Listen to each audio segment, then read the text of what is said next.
The Coastal Carolina Chanticleers today facing Stony Brook in Long Island. That's in New York. The weather was nasty. Head coach David Bennett and the Chants playing the Seawolves in a nor'easter.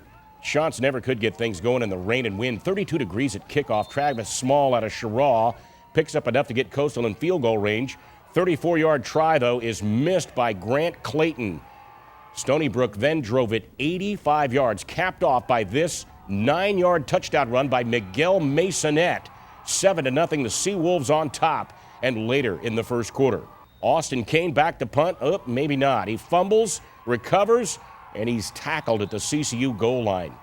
You probably know what happens next. Masonette punches it in. He scored 3 touchdowns on the day. Second half, you're going to see another one of them. More Masonette. He ran for 191 yards on the day. This was pretty. It was no contest. Stony Brook was right at home in the slop. They embarrassed Coastal Carolina 42-0 the final. CCU falls to 4-4 on the season. The Chants have never beaten the Seawolves in 4 lifetime meetings. And for more on today's game, here's Sports Director Rich Krampanis in New York. Thanks a lot, Mark. About 50 miles west from here in New York City, the snow came.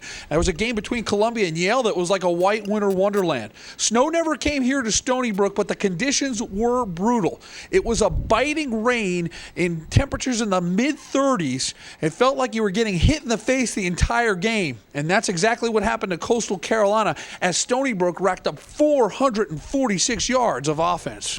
Oh, first off, no, we haven't played in something like that. And secondly, like you try to tune all that out, like the weather, anything like that, the rain.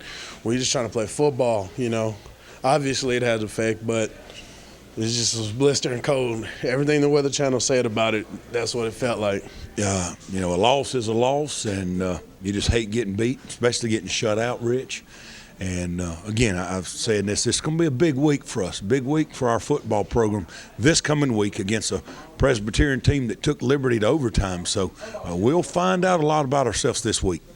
We'll have much more on this game coming up on the David Bennett Show Sunday at noon right here on News Channel 15. You guys look real warm there in the studio. Hope you're having a good time. It's time for me to get out of the cold. Let's send it back to Mark Haggard in the studio. I'm toasty. Yeah, pretty good here. Yeah, fine.